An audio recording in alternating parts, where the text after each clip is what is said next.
When dealing with persistent pain, the most common advice that people are given is to manage their stress and to keep moving. And this is really difficult to do during these COVID-19 uncertain times. In addition, at the moment, we're being inundated with information, different pieces of advice, blogs and vlogs, and etc. And it can be difficult to know where to start or what to use.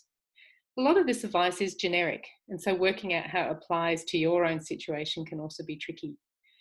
We're often forced to find new ways to get our needs met, which can be stressful, such as using social platforms as these, learning how to order things online, and really just living in a very different way. And in addition, for most people, their home environment has become a multi-purpose place. It provides shelter and self-care, but it's also their work environment, it's where they exercise, it's where they do their leisure. And this may impact on its sanctuary, its ability to be a sanctuary away from the outside world. But for other people, sometimes home has become a little bit more relaxing because it is quieter. So there's a few different things to kind of think about.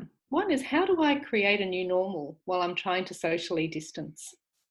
Routine is really important for all of us, and COVID-19 has thrown a lot of routines out the window.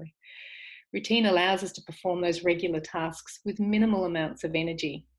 And in times like these, when routines go out the window, we spend more energy doing some of the most simple things, and we have very little left for novel or new tasks or new learning.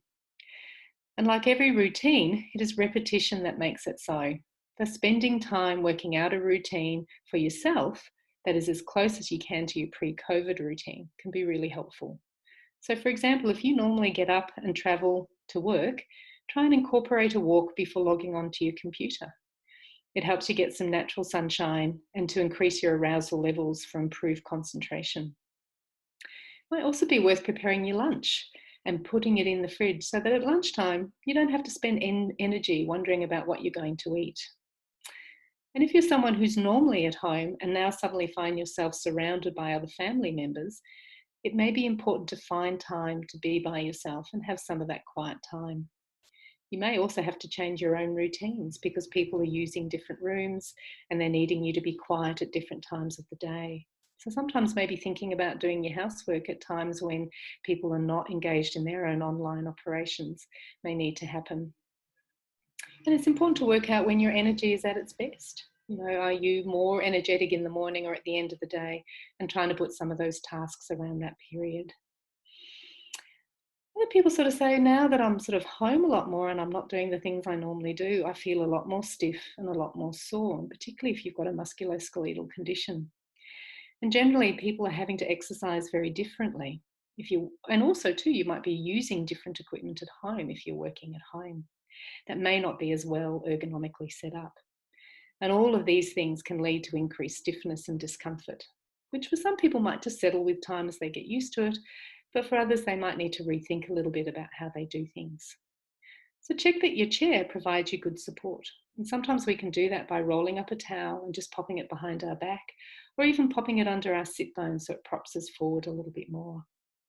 If you're used to using a sit-stand desk at work, it can be easily created at home by either piling up some phone books or upturning a box or a washing basket and popping a chopping board on top, and maybe putting it on our kitchen bench so we can alternate between sitting and standing.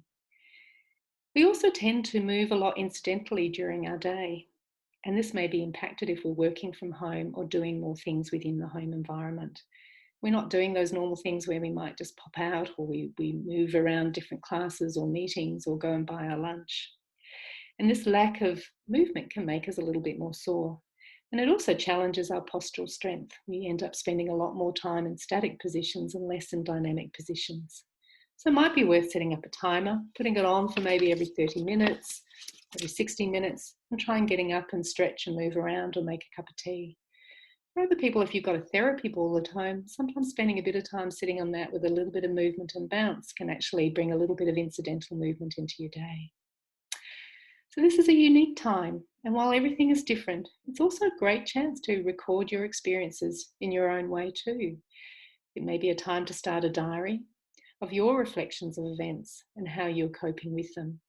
And it could be an opportunity to learn some different skills, create a new song list, create a movie or book list of things that you've always wanted to watch, explore some of the virtual galleries or zoos for a different experience, or learn a new skill like knitting or crocheting or drawing, learn a new language. A lot of people are learning Auslan at the moment. Just because we're at home and restricted doesn't mean to say that we can't create new and exciting experiences in this time.